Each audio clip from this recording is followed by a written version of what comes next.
I think that's a video that, because I know his psych background and everything, but even without it, I think that video was pretty reasonable. Everything so I was like, this makes sense, yeah. Really? Okay.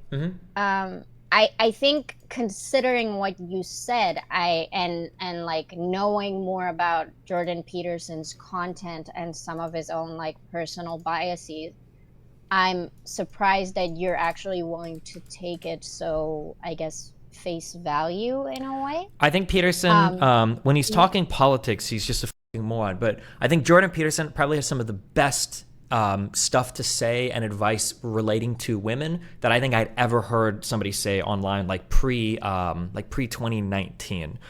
He was really good at talking about the differences between men and women when it came to things like negotiations, when it came to things like different big 5 traits that would predispose you to certain things, and he would talk about how in his personal practice, how he would work with women to overcome some of these things, and that if you are a woman, it's good to be aware of like potential deficiencies in certain traits that will hurt you in a workplace, navigating those environments. I thought all of that advice was really good. Now, when he's talking systemically or politically, he's a retard, but his personal advice, I think, was usually pretty on point. And again, if we want to revisit that video about the sophisticated, unsophisticated women, we can go through it if you want. We can watch it now. I'm not doing anything else. But I thought that everything he said was like pretty much on point, yeah. Do you want, if you want, you can look again and we can. I'd love to. Yeah, go for it. Do you want me to pull it up? Just shoot me the link again and we can watch it. We can start it at the same time. Okay. That, I don't want to poison the well too much, but it was interesting because I sent you that, and then I ended up watching a little bit back, and the certain, like, I was steel manning him, I was steel manning him in my head to try to like not take him out of context.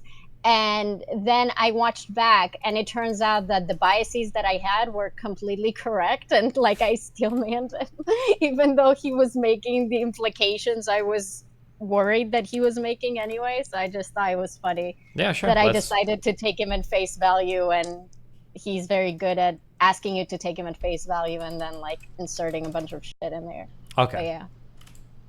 Are you... I'm... Turn this on. Let me know when you're ready to go, and I can start this as soon as you're ready. I need to watch your stream for this, right? Or we can just start it at the same time. No, I'll just watch. It's fine. Okay, tell me when to stop, and I can start. Then this. I'll just mute the call. If you want to, okay. I'll watch about 2 minutes of this and things what you're linking. Okay. Cool. 3, 2, 1, boom. It's like you're not sophisticated enough to. And I saw this in my clinical practice all the time. You know, I had lots of women in my clinical practice who were abused serially. And, you know, they were generally stunningly unsophisticated in their conduct. And I'm not trying to blame the victim. I'm just saying that sophisticated women, and those are often those they've had a lot of good relationships with men, brothers and fathers in particular. Sophisticated women signal to men who are getting a little pushy, in no uncertain terms, very early in the pushing game, that no is the answer, right? And they do that. If you do that really early on in the investigation, you don't have to use much force. But unsophisticated women, they can't do that at all. They don't know how. And then what happens is they run into an unsophisticated guy. He's too dumb to pick up any clues. And then by the time she really wants to say no, she's already on the bed. I'll give you an example of this. You know, I had one client who was coerced in her account into a sexual encounter by a door-to-door salesman. You know, typical pornographic fantasy setup. So this young guy is going around door-to-door selling whatever he's selling. So he's not one of the world's high-status males, let's put it that way. And, you know, and I suppose he's probably got all sorts of fantasies running through his pornography-addled brain. And so he comes to the door and she's in the house and she's a reasonably attractive young woman and he's friendly. And, well, the first thing she does is invite him in. Now, that's stupid. She's alone. She doesn't know who he is at all. And she invites him in. Well, he thinks, oh, my God, what is she at? You know, maybe she really likes me. And you already said that men, and this is especially true if they're narcissistic and immature, radically overestimate the degree to which a woman's attention is signaling sexual availability for obvious reasons. And so he's thinking, oh my God, this is my big chance. And so then he starts to press her, and she has no tools at her disposal at all because she has no idea how to signal no. And let's say she's agreeable and neurotic with a bit of a history of abuse. And the next thing she knows, she finds herself on the couch, 3/4 undressed. And then the question is, well, is that rape? And well, then that's the question. That's when the police come in and the lawyers come in, and you spend the next 3 years trying to figure out whether or not that's rape. But it's so my point with all that is that it's an open question how much protection women need from the males around them. And then it's an open question exactly how to construe the crime of irresponsible access to a young woman from a site. Okay.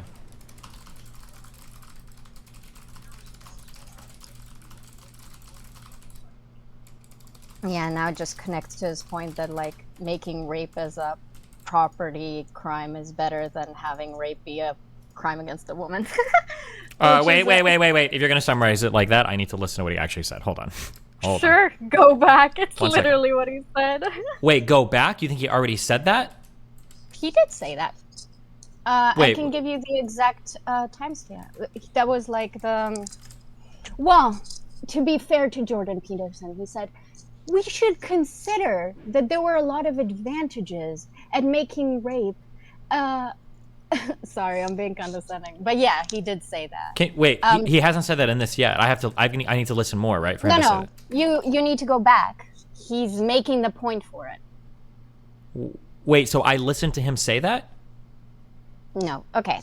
So this segment that we watched, yes, right, is just him going on a tangent, as he often does. But the greater segment of this video of his was him just making an argument that we should consider that there was value in. Okay, I'm going to listen to some of this. 125.50 is rape a property crime? Yes, exactly. Okay, give me 1 sec, or give me 2 minutes. I'm listening to this. To a long-term partnership, obviously, on the male front, because you want to be assured of paternity. And so, these are very intense games that men and women play with each other, and they're no holds barred games because everything's at stake.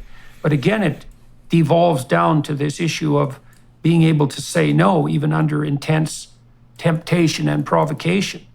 So I don't know how it is that we start teaching young women.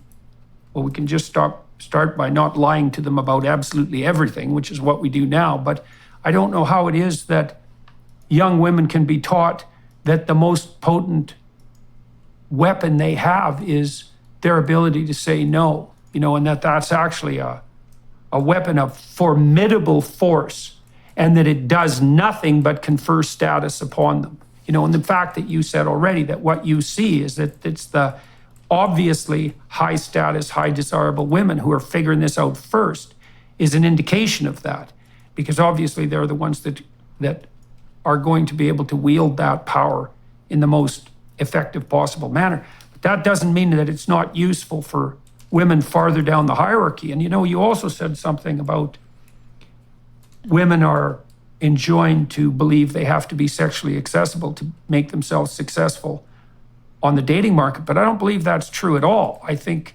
that's a myth. I think that, thank you, the timestamp. If you have nothing else. Hold on.